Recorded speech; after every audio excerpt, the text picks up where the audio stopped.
Bonjour à tous, bonjour à toutes, bienvenue dans cette nouvelle série de vidéos que j'intitule Patrimoine d'ici et d'ailleurs.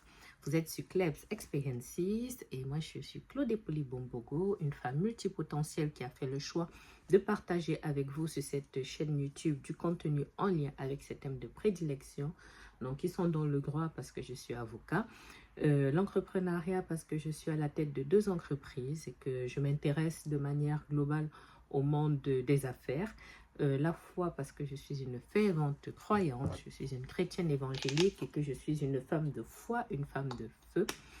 La mode, le luxe et le lifestyle parce que je suis aussi une épicurienne, que j'aime les belles choses, que j'aime la mode, que j'aime le luxe et ça me semblait cohérent de partager avec vous ici des choses que j'aime, on va dire ça comme ça. Donc aujourd'hui, sans transition, je débute une nouvelle série de vidéos du coup que j'ai intitulée Patrimoine d'ici et d'ailleurs. Parce que je voulais au départ, en fait, bon, vous avez déjà lu le titre de la vidéo, mais au départ, je voulais le mettre, en fait, dans une ville, un palais de justice. Mais je m'étais dit que ce ne serait pas cohérent, en fait, de le mettre là, puisque l'Assemblée nationale, le palais Bourbon, dont je vais vous parler, du coup, tout à l'heure, n'est pas un palais de justice. Et comme j'ai vocation, dans les prochaines semaines, à visiter d'autres éléments de patrimoine national et international, je me disais en fait que ce serait intéressant de trouver en fait une autre rubrique et l'idée pour moi en fait c'est de partager avec vous au cours de mes voyages des comment dirais-je des expériences en fait de visite de lieux emblématiques que j'aurais pu avoir, voilà, que je pourrais avoir. Donc voilà, donc vous l'avez vu dans l'intitulé, on débute aujourd'hui avec l'Assemblée nationale française parce que si le Seigneur permet, je ferai aussi par la suite l'Assemblée nationale camerounaise et j'espère pouvoir filmer pour pouvoir vous montrer ça. Voilà, donc dans le cadre du coup des journées du patrimoine, j'ai souhaité visiter l'Assemblée nationale et j'ai pu avoir une invitation, donc j'étais super contente. Avant toute chose, je vais vous dire en fait un petit mot sur ce que sont du coup les journées du patrimoine. Je vais prendre mes petites notes là. Donc, il s'agit en fait, ce sont des manifestations qui se déroulent maintenant sur le plan national et international, puisque maintenant ce sont les journées européennes du patrimoine. Mais en réalité, elles ont été créées en 1984 et au départ, c'était l'initiative du ministre de la Culture française, ministre français de la Culture, on va le dire dans cet ordre-là, du coup, Jack Lang, qui avait en fait initié le 23 septembre 1984 les journées portes ouvertes dans les monuments historiques. Voilà. Et après, je crois que c'est 3-4 années plus tard, donc en 1991, que le Conseil de l'Europe a institué officiellement les journées européennes du patrimoine. Donc l'idée, en fait, pour vulgariser un petit peu les choses, l'idée c'est que pendant 2 jours, donc tous les mois de septembre, pendant 2 jours, on ouvre en fait les portes de différentes je ne sais pas si je peux dire différentes institutions, mais de différents lieux. Voilà, donc il y a l'Élysée, il y a les ministères, il y a les palais de justice, il y a les préfectures, il y a même certaines églises. Bon, quoique ça, normalement, c'est déjà accessible en fait en cours d'année. Mais en tout cas, il y a différents lieux comme ça. Je ne sais pas si... Je disais du coup des lieux qui ne sont pas nécessairement ouverts toute l'année et voilà, c'est l'occasion en fait de visiter ces lieux de manière un peu plus conviviale, d'avoir en fait des visites guidées ainsi de suite. Donc moi j'ai visité dans ce cadre-là, mais j'ai appris du coup que en réalité on peut faire maintenant des visites toute l'année en ce qui concerne l'Assemblée nationale, mais il faut s'inscrire et tout le tralala. Et là du coup j'ai eu l'opportunité de filmer. À l'intérieur, les gens pouvaient faire des photos, des petites vidéos. Donc, j'ai fait les deux. Je vous montrerai ça par la suite. Mais je n'ai pas pu filmer longtemps. Donc, c'est pour ça que ce soit intéressant pour vous, je me suis dit que j'allais faire d'abord un propos introductif pour raconter un petit peu mon expérience. Et après, je vais vous mettre les images que j'ai pu filmer qui sont relativement courtes. Et en plus, moi, je n'ai pas pu tout faire. Je n'ai pas pu tout faire, donc je vais vous mettre ce que j'ai pu faire et surtout, je vais vous mettre à la fin. Donc là, c'est à peu près une demi-heure à la fin, mais au moins vous saurez, c'est on va dire, sont les éléments en fait de la visite virtuelle. Voilà, de la visite virtuelle que j'ai pu enregistrer. Honnêtement, c'était très bien fait. Donc, mon retour d'expérience, pour que ce soit pas trop long, mon retour d'expérience, honnêtement, on va y arriver, je garde la foi. Donc, j'étais déjà très contente en termes de retour d'expérience. J'étais très contente déjà de la partie sécurité. Donc, lorsque ça a été ouvert, du coup, pour les inscriptions, vous vous inscrivez, vous mettez votre identité. Quelques jours après, on vous valide votre invitation. voilà, qui est totalement gratuite, mais je pense que c'est pour des raisons de sécurité qu'on devait la valider. Donc ça, c'est mon invitation que je vous ai montrée.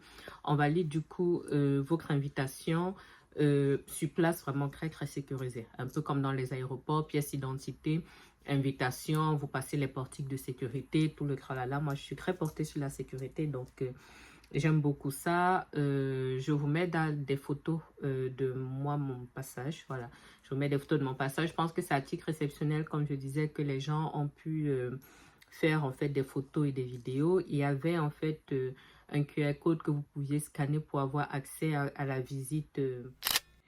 Je vous mets là quelques photos du coup que j'ai pu faire en ce qui me concerne. Je n'ai pas pu visiter en fait tout le palais parce qu'il y avait énormément de monde et comme j'avais fait un aller-retour express sur Paris pour ça, moi je devais repartir à la gare pour prendre mon train. Donc j'étais un peu speed, mais je referai la visite. Comme vous aurez en fait la visite détaillée à la fin de cette vidéo, je ne vais pas forcément aller beaucoup plus loin. Alors j'ai beaucoup apprécié le fait que la présidente ait été là elle-même. Donc elle était là, elle a pu rencontrer en fait pas mal de monde, mais du coup ça bouchonnait, il y avait énormément de retard. Donc j'ai pu faire, moi je vous mets en fait les captures d'écran de ceci, c'est le flyer qu'on vous donne en fait à l'entrée pour pouvoir en fait vous guider. Donc j'ai pu visiter la visite d'honneur, la boutique de l'Assemblée, moi je l'avais déjà faite à un autre moment. Donc j'ai pu faire ça, j'ai pu faire la galerie des fêtes, j'ai fait le salon Casimir Perrier, ça oui je l'ai fait, je crois le salon de la Croix aussi je l'ai fait et j'ai fait l'hémicycle, pépitos. Et en plus j'ai eu la chance du coup de pouvoir avoir un petit bout on va dire de visite privée. Et j'ai pu être en fait au niveau de la tribune présidentielle quand elle s'agressait. Du coup, elle échangeait en fait avec plein de citoyens qui étaient venus faire la visite. Moi, j'ai trouvé ça vraiment très bien. J'ai trouvé ça vraiment très bien. Donc, comme je disais, j'aurai l'occasion d'y retourner. Là, j'accélère un petit peu parce que je suis prise par le temps. Donc, je vous laisse immédiatement avec mes images. Je vous remercie du coup pour votre fidélité. Je vous encourage vraiment, tout comme je vous encourage souvent à visiter les palais de justice. Je vous encourage aussi à aller visiter l'Assemblée nationale si vous ne l'avez pas encore fait. D'abord, c'est la maison du peuple. C'est la maison du peuple. Je ne parle pas ici de l'histoire de l'Assemblée nationale parce que la visite que vous aurez après va détailler ça en long et en large. Mais je vous invite en fait à aller visiter la maison du peuple. Je vous invite en fait à aller assister aux sessions parce que c'est important de voir comment ça se passe et c'est important de visiter ce genre d'endroit tout simplement. Donc j'espère que ça vous aura plu. Je ferai comme je l'indiquais dans les prochaines semaines, je ferai d'autres visites de patrimoine ici et ailleurs. Donc j'espère partager ça dans cette rubrique là. Je vous lis dans les commentaires si vous le souhaitez, toujours dans le respect, sinon vous savez ce qu'il arrive. Merci d'être de plus en plus nombreux ici. Merci pour les interactions. Je vous dis à bientôt sur Klebs Experiences. Mais vous ne partez pas parce que je vous mets là les images comme je vous disais. Mais je mets les vignettes ici du coup de l'épisode de mercredi dernier, donc le dernier Teach and Klebs. Alors, nous voici donc sur place. Donc le bâtiment est juste là et les fonctionnaires de police qui sont derrière m'ont indiqué l'entrée. Je suis là un petit peu en avance, mais j'ai préféré tenter un petit peu le coup. Moi, mon créneau c'était 15h30, donc si il me laisse passer, bah, ça me permet de visiter plus rapidement et puis de sortir plus tôt. Le temps est plutôt agréable et puis j'ai hâte. Je suis fatiguée, mais j'ai hâte.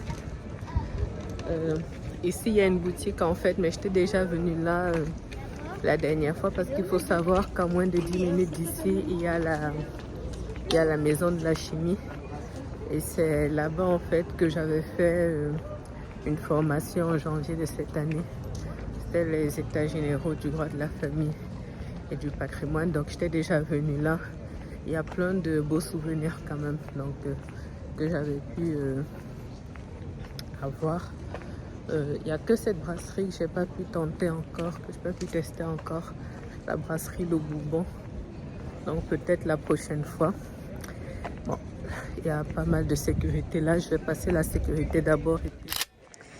Donc, première sécurité passée, donc voici mon billet ici, que j'ai bien pris le soin d'imprimer.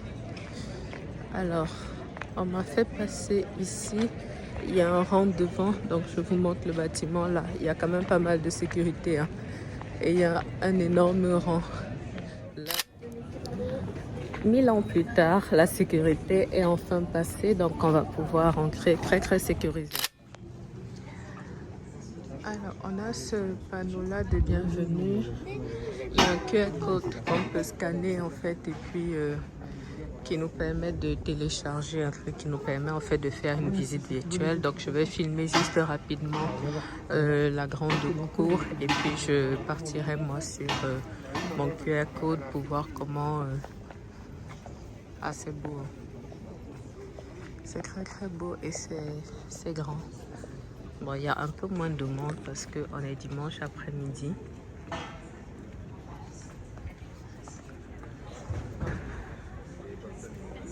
Si j'y arrive, je prendrai ça en photo et je vous l'afficherai.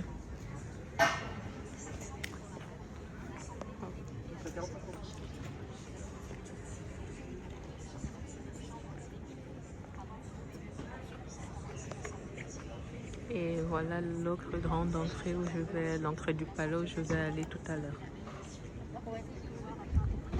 Heureusement qu'il ne pleut plus, hein, parce qu'il pleuvait énormément ce matin. Ok, on se rapproche de l'entrée. Alors là, je rentre dans le palais en lui-même. Bonjour madame, bienvenue. Merci. Je vous en prie. Merci madame. Avec plaisir, bonne visite. Merci. Bon, on va y arriver. Donc, bonjour monsieur. Donc je disais du coup, affiche donnée, immense salle. Magnifique, hein. Attendez, je retourne pour vous la montrer. Non. Voilà. Donc ça c'est le salon de la Croix, comme vous le verrez là.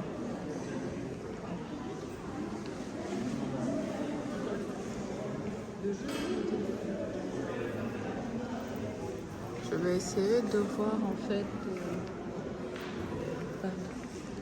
quel type d'événement il y a ici. Il n'est pas immense, moi je dirais une 50aine de mètres carrés.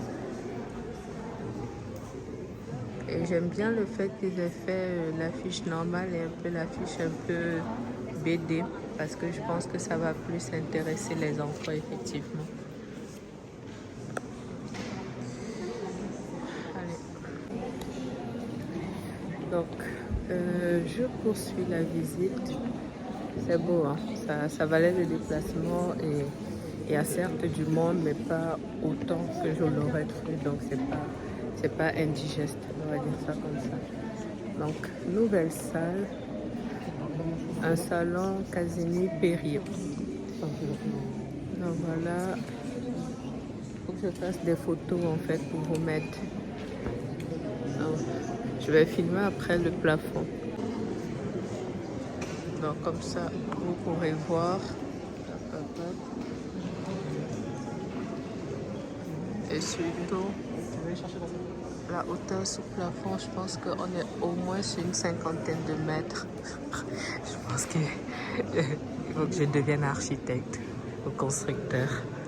Donc ils expliquent un petit peu le travail législatif, comment ça se passe lorsqu'on fait des commissions. Et ils ont fait un petit peu la partie BD.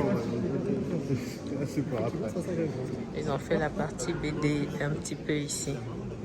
Donc comment fabrique-t-on la loi? C'est bien, ils ont vraiment fait pour les enfants, pour pouvoir vulgariser un petit peu les notions. Je trouve ça bien. Donc, on vous explique ce qu'est le salon Casimir Périer. Okay. Donc là, c'est l'explication un petit peu vulgarisée. Et ça, c'est l'explication, on va dire, un petit peu plus soutenue.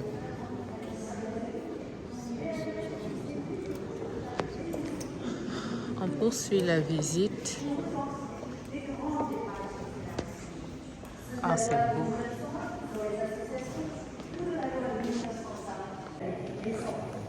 Je ne l'avais pas expliqué, mais je pense que de manière totalement évidente, c'est l'architecture qui m'intéresse le plus ici. Hein. Ah, c'est un mot de la présidente de l'Assemblée. Là. On va remettre les lunettes parce que sinon...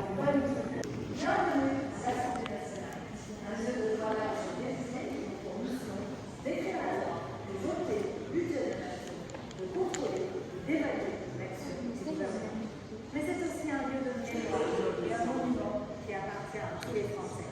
Je suis heureuse de vous y accueillir aujourd'hui. Construit sous la royauté, devenu bien national pendant la Révolution, il abrite depuis 1798 une assemblée parlementaire, successivement dénommée Conseil des instants, corps législatif, Chambre des représentants, Chambre des députés et maintenant Assemblée nationale. Décoré de sa célèbre colonnade sous le règne de Napoléon Ier, réaménagé sous Louis-Philippe le dota de l'hémicycle que nous connaissons aujourd'hui, il retentit des grands débats qui ont fait la République. Ceux de la loi de 1901 sur les associations ou de la loi de 1905 sur la laïcité, dont nous célébrons cette année les 100 ans. Bref, osez entrer dans ce lieu chargé d'histoire où bat le cœur de notre démocratie et de l'actualité politique française. Je vous souhaite la bienvenue dans cette grande maison qui est d'abord la vôtre, cette maison du peuple. On se souhaite ouvrir grand les portes aux citoyennes et aux citoyens. Alors, bonne visite. Merci. Alors, point intéressant sur lequel je n'avais absolument pas tilté. Donc, la loi sur la laïcité fête ses 120 ans aujourd'hui. Du moins cette année. C'est mieux cette année. Et je vais essayer de prêter attention pour voir s'il y a des choses spécifiques qui sont prévues en fait pour ça. Donc, nouveau salon et qui va me mener à la grande bibliothèque. Moi, j'aime vraiment beaucoup l'architecture. Vraiment très très beau.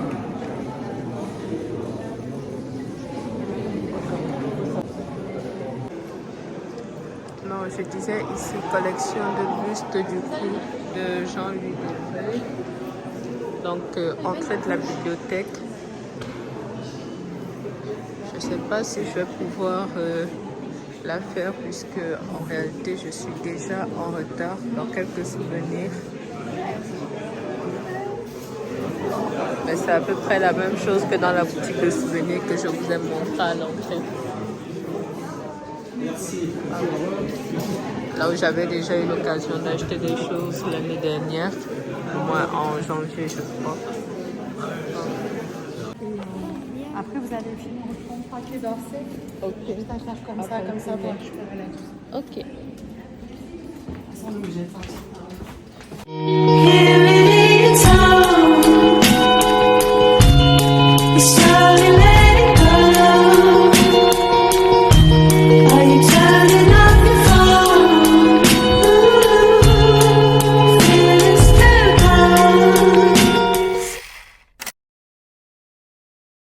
En France, la démocratie est née avec l'Assemblée nationale.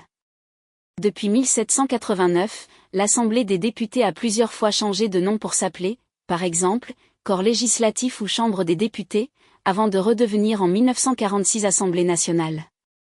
Mais, au-delà de ces changements d'appellation, l'Assemblée nationale a conservé la même mission, voter les lois afin de définir les droits et devoirs de chaque citoyen ainsi que les règles de la vie en société. L'histoire de l'Assemblée nationale est aussi celle de ces deux magnifiques édifices que sont le Palais Bourbon et l'Hôtel de la Sey. Vous allez traverser aujourd'hui ces salons remarquables, entrer dans l'hémicycle et la bibliothèque tout juste entièrement restaurée, découvrir ces décors réalisés par de grands artistes d'hier et d'aujourd'hui. Bonne visite.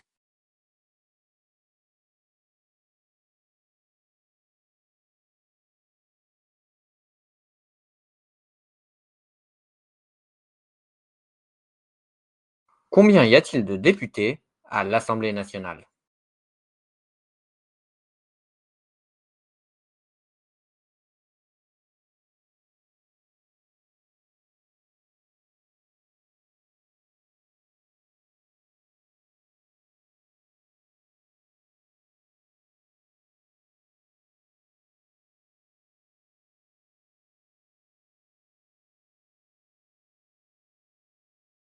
Le palais Bourbon et l'hôtel de Lassay furent édifiés simultanément, de 1722 à 1728, sur des terrains acquis en 1720 par la duchesse de Bourbon, la fille légitimée de Louis XIV et de Madame de Montespan, et dont elle céda une partie à son amant, le marquis de Lassay. Le même parti architectural, dit « à l'italienne », caractérisait les deux bâtiments, construction de plain-pied entre cour et jardin. À la mort de la duchesse, le palais fut acquis par Louis XV qui le céda en 1764 au prince de Condé. Confisqué en 1791, le palais fut déclaré « bien de la nation ». Il fut affecté en 1795 au Conseil des 500. À la Restauration, le prince de Condé voulut récupérer son bien. Il reprit possession de l'hôtel de Lassay, mais fut obligé de louer le palais à la Chambre des députés. L'État devint définitivement propriétaire du palais Bourbon en 1827 et de l'hôtel de Lassay en 1843. Après l'acquisition du palais Bourbon, en 1827, pour y installer la Chambre des députés, l'architecte Jules de Joly dirigea pendant 5 ans les transformations qui allaient donner au lieu leur physionomie actuelle. Construction d'une salle des séances plus vaste. Avancement de la façade côté cour d'honneur et division de l'espace ainsi conquis en 3 salons. Édification, en doublement de l'aile droite, d'une bibliothèque. La décoration des plafonds de cette dernière, ainsi que celle d'un des salons, fut confiée à Eugène Delacroix. Résidence du président de la Chambre depuis 1843, l'hôtel de Lassay fut surélevé d'un étage en 1848 et soudé définitivement au palais par une grande salle des fêtes. Le duc de Morny, président du corps législatif, en fit un des centres de la vie parisienne sous le Second Empire et ajouta pour ses tableaux, en 1860, une galerie, dite maintenant des tapisseries.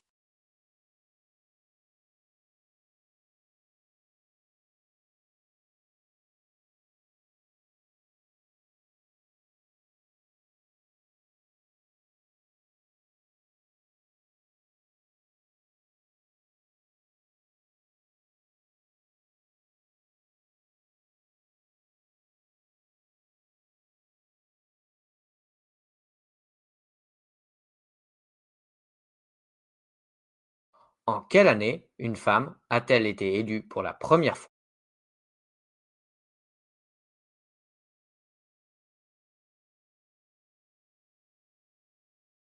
Afin de faire dialoguer culture et démocratie, l'Assemblée nationale s'ouvre à la création artistique en accueillant chaque année des événements culturels et des œuvres qui viennent interroger notre époque et enrichir le débat public. Dans ce cadre, l'artiste Daniel Ourdet investit pendant 6 mois la cour d'honneur du Palais Bourbon avec son arbre aux 1000 voix. Ode à la littérature autant que métaphore de la liberté d'expression, l'arbre est constitué de répliques de livres accumulés et de textes de divers auteurs, écrits dans toutes les langues du monde, qui se renouvellent, telles les pages s'envolent, comme les idées voyagent. Réalisé en acier et aluminium polymiroir, il s'élève à plus de 12 mètres de hauteur.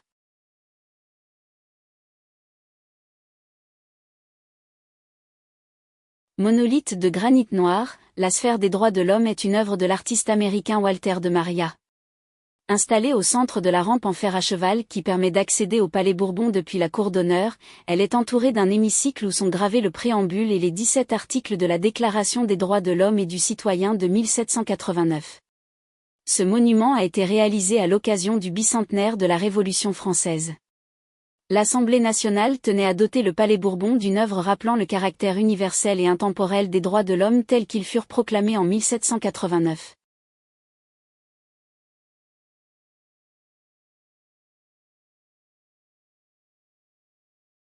À l'occasion de la construction de ce salon lors de l'extension du Palais Bourbon à partir de 1828, la décoration a été confiée au peintre Eugène Delacroix.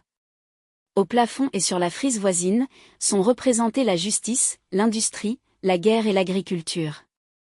Sur les pilastres autour des portes, vous pouvez voir la mer Méditerranée, l'océan Atlantique et les fleuves de France sous les traits d'hommes ou de femmes. Le salon de la Croix est également appelé Salon du Roi. Pendant la monarchie de Juillet, certaines sessions parlementaires s'ouvraient en présence du roi Louis-Philippe. Il siégeait ici sur un trône disposé dans la niche, trône aujourd'hui remplacé par un buste de Marianne. À droite de la niche, vous pouvez observer le visage de l'océan. Un curieux rectangle laisse entrevoir un autre regard. Il s'agit d'un repentir, c'est-à-dire une modification de la peinture originelle. À l'origine, l'océan regardait vers la niche, où se trouvait le trône. Dans sa version actuelle, il tourne les yeux vers l'hémicycle. Cette modification a peut-être fait suite au changement de régime de 1848, mais aucune trace dans les archives ne permet de l'affirmer.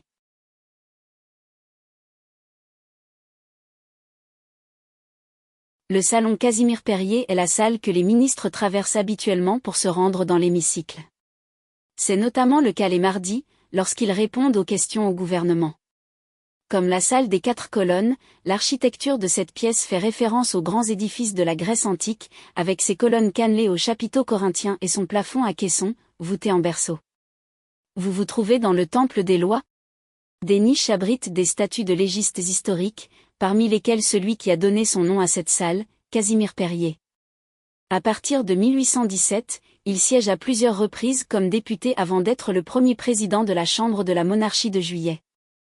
Pour commémorer le centenaire de la Révolution, une commande est passée au sculpteur Aimé Jules Dalou qui est chargé de représenter l'acte fondateur du parlementarisme en France, la séance du 23 juin 1789, soit 3 jours après le serment du jeu de paume.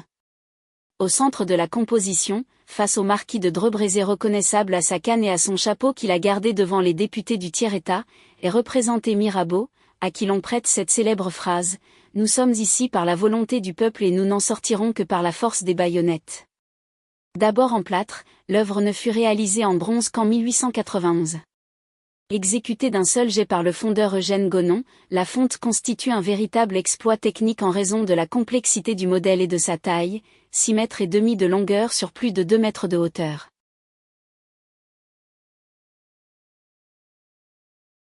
Le salon Pujol est l'un des 3 salons, avec le salon de la Croix et le salon Casimir-Perier, longeant l'hémicycle, ajouté par l'architecte Jules de Joly. Il est l'œuvre d'Abel de Pujol, élève de Jacques-Louis David. Le peintre a fait le choix d'utiliser pour cette pièce la technique du trompe-l'œil. Les murs sont en faux marbre et les 4 caissons au plafond sont peints en grisaille entre 1838 et 1840. Ces scènes représentent les grandes étapes de l'édification du droit français depuis son origine jusqu'à l'acte fondateur de la monarchie de Juillet, la loi salique, les capitulaires de Charlemagne, les édits de Saint-Louis et la charte de 1830. Les jours de séance, les 3 salons sont réservés aux députés et aux membres du gouvernement. C'est ici que les députés d'un même groupe peuvent se concerter pour rédiger un amendement ou arrêter une position de vote. En raison de sa situation par rapport à l'hémicycle, le salon de la Croix est par tradition le lieu de rencontre des députés siégeant à la gauche du président de séance, le salon Pujol est celui des députés siégeant à la droite du président de séance.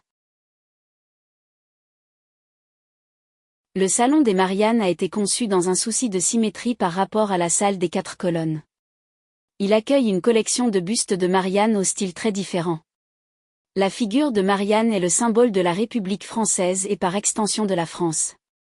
Les vitrines horizontales présentent de nombreux bustes en terre cuite. Il figure des caricatures d'hommes politiques et de personnalités du temps de Louis-Philippe et de la monarchie de Juillet, réalisées par le caricaturiste Honoré Daumier. Depuis 2015, l'œuvre Liberté, Égalité, Fraternité de John Wayne a marqué l'entrée du street art au Palais Bourbon.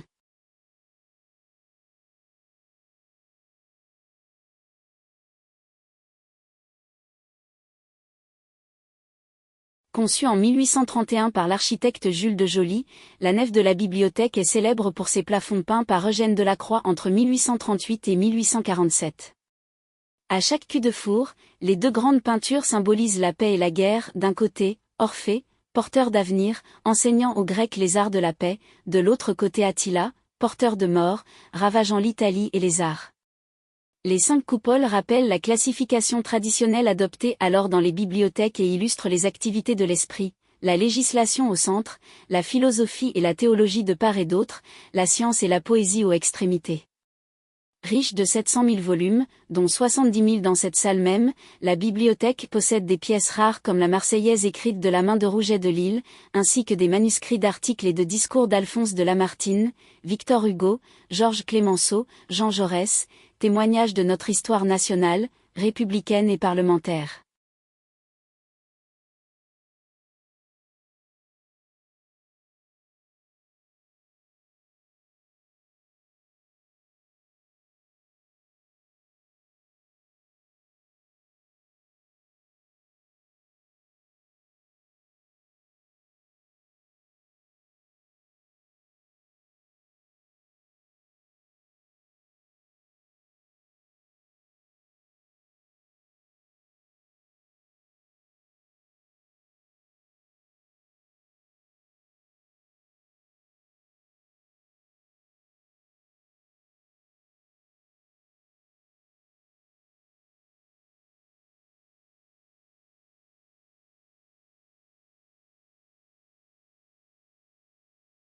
Cette salle a été aménagée à l'ancien emplacement de la salle à manger du prince de Condé. Elle a été remaniée par l'architecte Jules de Joly en 1830. C'est aujourd'hui un lieu de lecture et de travail réservé aux députés. Dans un angle de la pièce, vous pouvez remarquer un meuble à casier, datant du XIXe siècle, qui permet de déposer des messages pour les députés afin qu'ils en prennent connaissance en allant ou en sortant de l'hémicycle. Il est communément appelé « piano », en raison de sa forme et des touches noires et blanches qui le décorent. S'il a perdu une partie de son utilité à l'heure d'Internet, il n'a en rien perdu de son charme et il permet encore à des députés de recevoir du courrier. Vous voici à présent dans la célèbre salle des séances, où siègent les députés. L'hémicycle dans lequel vous vous trouvez n'a pas beaucoup changé depuis le XIXe siècle. Seuls quelques équipements modernes ont été ajoutés. En juin 1789, les députés du tiers-État se proclament « Assemblée nationale ». Il faut trouver un lieu où se rassembler. En 1798, la Convention décide d'installer la représentation nationale au Palais Bourbon. Pour adapter le palais aux besoins d'une assemblée parlementaire, d'importants travaux sont entrepris. Pour la salle des séances, les architectes s'inspirent des théâtres romains, ils retiennent une structure semi-circulaire qui évoque l'idéal démocratique. L'hémicycle est né. De la salle originale reste aujourd'hui le bureau du président et le bas-relief en marbre de la tribune des orateurs. En 1829, des travaux importants sont lancés sous la direction de Jules de Joly. Le nouvel hémicycle conserve la disposition semi-circulaire. Le décor s'inspire du Panthéon de Rome avec un plafond orné de caissons et une verrière centrale. Les députés s'installent dans la nouvelle salle en 1832. La structure de cet hémicycle ne sera modifiée qu'en 1986 avec l'ajout de sièges supplémentaires car l'Assemblée nationale passe alors de 491 à 577 députés. On gagne alors des places sur les couloirs de circulation.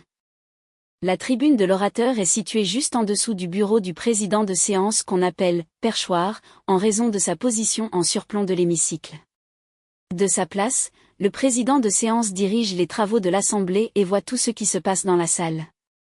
Le bureau et le fauteuil sont des pièces historiques puisqu'ils datent du premier hémicycle de 1798. Le bureau est décoré de 4 têtes féminines en bronze identique, symbole de l'égalité républicaine, ainsi que de 3 branches. À votre gauche, la branche d'olivier représente la paix et la sagesse, au centre une feuille de palme symbolise la victoire et la renommée, et à droite une branche de chêne, synonyme de force et de solidité. De la tribune de l'orateur, députés et ministres s'adressent solennellement à l'Assemblée. Le bas-relief représente les muses de l'histoire et de la renommée. C'est le 3e élément qui reste de l'hémicycle de 1798 avec le fauteuil et le bureau du président. L'histoire est représentée à votre gauche en train de graver sa tablette. La renommée est à votre droite, munie d'une trompette pour amplifier et faire connaître les débats. Au milieu vous voyez le dieu Janus avec ses 2 têtes, il symbolise le lien entre le passé et l'avenir. Tout autour de l'hémicycle, en hauteur, vous voyez les tribunes du public et de la presse. Toutes les séances de l'Assemblée sont en effet ouvertes au public et retransmises en direct sur le site internet. Les députés s'installent face à vous dans ce qu'on appelle les travées. Chaque député dispose de sa place numérotée. L'attribution de chaque place se fait par les groupes politiques, les places les plus convoitées étant près d'un couloir et à proximité d'un micro. Les députés votent souvent à main levée. Si le président de séance a un doute sur le résultat du vote, il peut procéder à un vote, par assis et levé. Pour les scrutins solennels, les députés votent grâce à un boîtier électronique placé à chaque place. Ils disposent de 3 boutons, pour, contre, et abstention. Les résultats de ces scrutins sont annoncés par le président et affichés sur les écrans situés de chaque côté de l'hémicycle. L'initiative de la loi appartient au gouvernement ou aux parlementaires. Lorsque le texte émane du gouvernement, on parle d'un projet de loi, lorsqu'il émane de députés ou de sénateurs, on parle d'une proposition de loi. Dans les 2 cas, dès qu'il est déposé, c'est-à-dire transmis à l'Assemblée nationale, le texte est renvoyé à une des 8 commissions permanentes en fonction du sujet traité. Pour chaque texte, la commission désigne un député comme rapporteur, charge à lui de préparer l'examen du texte. Dans son travail préparatoire, il peut procéder à des auditions ou à des déplacements. Il rédige ensuite un rapport qu'il présente à ses collègues de la commission. Le rapport permet de comprendre les enjeux du texte, il détaille aussi le contenu de chaque article du projet. Durant les débats, il émet ensuite un avis sur tous les amendements déposés. Une fois le texte adopté par la commission, il est discuté dans l'hémicycle. En commission, comme dans l'hémicycle, n'importe quel député peut déposer des amendements et venir les défendre. Une fois le texte adopté par l'Assemblée nationale, il est transmis au Sénat qui procède de la même manière. Le texte fait ensuite la navette entre les deux chambres tant qu'il n'y a pas un accord complet sur tous les éléments du texte. Après 2 examens dans chaque chambre, le gouvernement peut réunir 7 députés et 7 sénateurs au sein d'une commission mixte paritaire chargée d'arriver à un texte de compromis. En cas d'échec de la commission mixte paritaire, c'est l'Assemblée nationale qui a le dernier mot.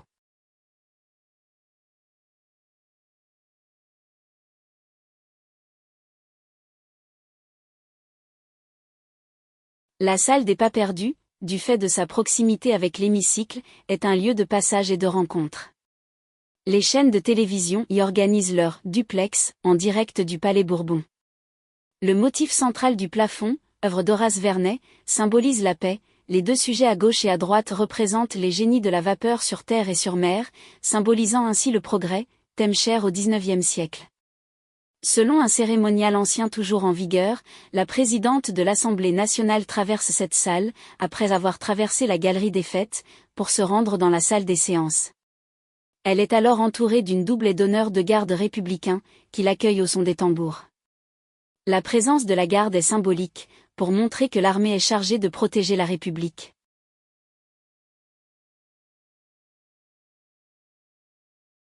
Après l'hémicycle, la salle des 4 colonnes est sans doute l'un des lieux les plus connus de l'Assemblée nationale.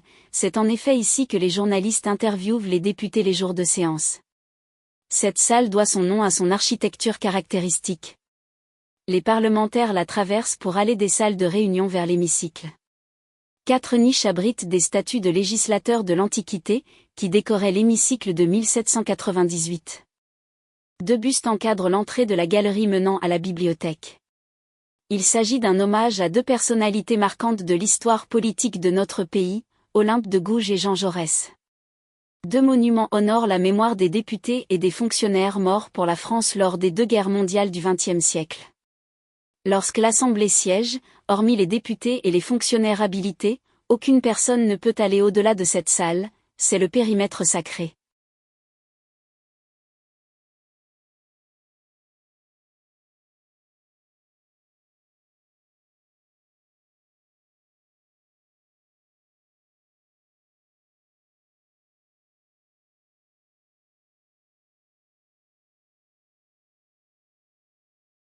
Le jardin des 4 colonnes, avec ses parterres à la française, garde le témoignage de l'aménagement passé, dans le goût du XVIIIe siècle. Il permet de passer, par l'extérieur, de l'hôtel de Lassay, résidence officielle de la présidence de l'Assemblée nationale, au Palais Bourbon, où siègent les 577 députés. Sur la gauche, vous pouvez voir la statue de Montesquieu. Écrivain et philosophe français du XVIIIe siècle, Montesquieu fut l'un des penseurs majeurs de l'organisation politique des sociétés modernes. Il fut notamment l'un des premiers à évoquer le principe de séparation des pouvoirs. Les fauteuils de jardin ont été décorés par Alexandre Benjamin Navet en 2023.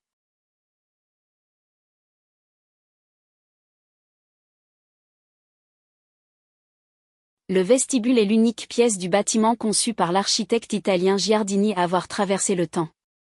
Le petit-fils de la duchesse de Bourbon, Louis-Joseph de Bourbon, prince de Condé, 1736 à 1818, achète l'hôtel particulier aux héritiers de la famille de Lassay en 1768. Un peu plus tard, c'est lui qui passe commande des trophées d'armes qui aujourd'hui encore ornent cette pièce. Il rappelle les faits d'armes du prince durant la guerre de 7 ans, 1756 à 1763. De nos jours, le vestibule, ou l'antichambre, remplit toujours son office. C'est également le lieu où la présidente de l'Assemblée nationale, au sommet d'une volée de quelques marches recouvertes d'un tapis rouge, accueille les personnalités étrangères en visite officielle en France.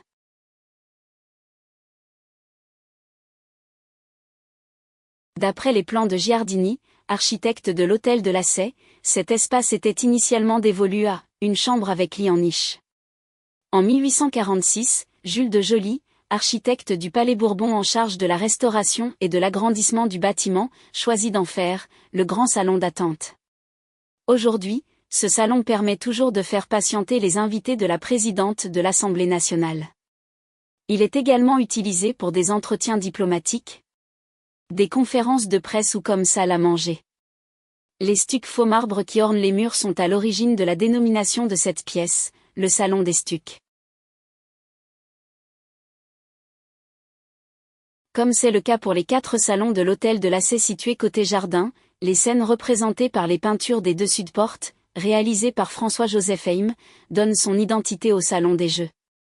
Y figurent le Colin Maillard, le saute-mouton, le volant, la main chaude, l'escarpolette et le jeu de boules. Aujourd'hui, c'est dans cette pièce que se tiennent chaque semaine les réunions de la conférence des présidents, pour établir le programme de travail de l'Assemblée nationale en séance publique.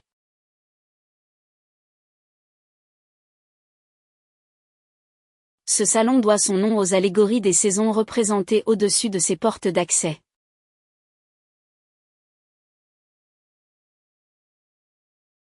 Comme dans les autres salons, les allégories réalisées par le peintre François-Joseph Heym entre 1845 et 1848, inspirées par le XVIIIe siècle, ont donné son nom à ce salon, le salon de musique. Contrairement aux apparences, le salon de musique forme avec le salon des saisons et le salon des éléments un espace unique. En effet, l'architecte Jules de Joly a évidé les trumeaux des cheminées en déviant les conduits d'évacuation des fumées sur les côtés afin de permettre au regard de circuler entre les 3 salons, donnant ainsi un effet de perspective. 4 peintures, œuvres de François-Joseph Heym, ornent les dessus de porte de cette pièce. Elles représentent l'air, l'eau, le feu et la terre, et donnent son nom à ce salon. Le cabinet du départ est la pièce dans laquelle se tient le ou la présidente de séance avant de gagner l'hémicycle du Palais Bourbon pour y diriger les débats. Parmi les 577 députés, seuls 7 sont habilités à présider la séance publique, la présidente de l'Assemblée nationale et les 6 vice-présidents. 3 dessus de porte réalisés par François-Joseph Heym représentent les allégories de l'éloquence, de la méditation et de la politique. Au sol se trouve un tapis de style Louis XIV produit par la manufacture de la Savonnerie.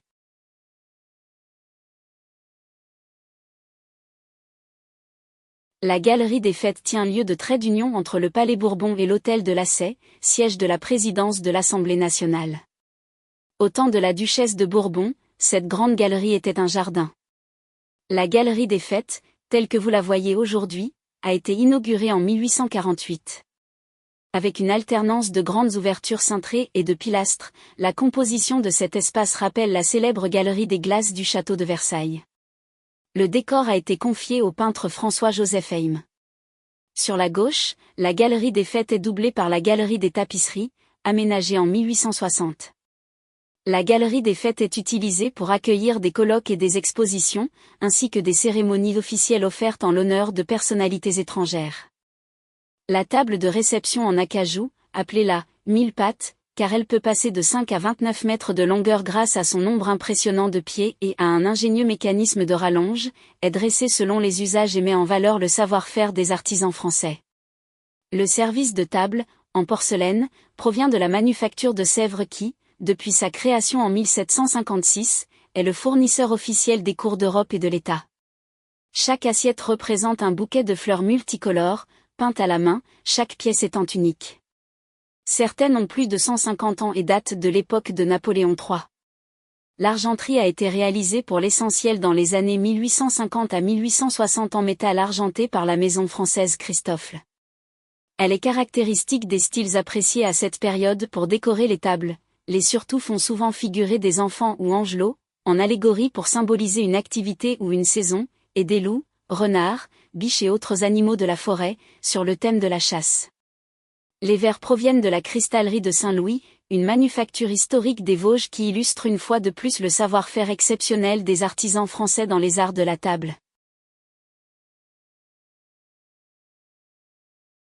La rotonde Alchinski est ornée depuis 1992 d'une création contemporaine commandée au peintre Pierre Alchinski, qui s'est inspiré d'une phrase de son ami le poète Jean Tardieu: « Les hommes cherchent la lumière dans un jardin fragile où frissonnent les couleurs. » La rotonde des bustes permet aux journalistes d'accéder aux espaces que l'Assemblée nationale met à leur disposition. Un ascenseur et un double escalier permettent aux journalistes de rejoindre les tribunes de la presse de la salle des séances de l'Assemblée ainsi que leur salle de travail.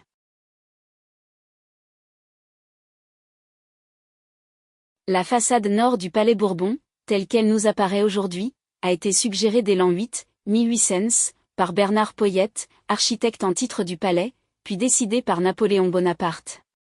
Le 22 novembre 1806, le président du corps législatif, Louis de Fontanet, posait la première pierre. Conçue de façon perpendiculaire au pont de la Concorde, cette façade, décalée de 17 degrés par rapport à l'ancien palais, fait écho à la façade à l'antique de l'église de la Madeleine. Elle est rehaussée sur un emmarchement monumental pour atténuer les effets du bombement du tablier du pont.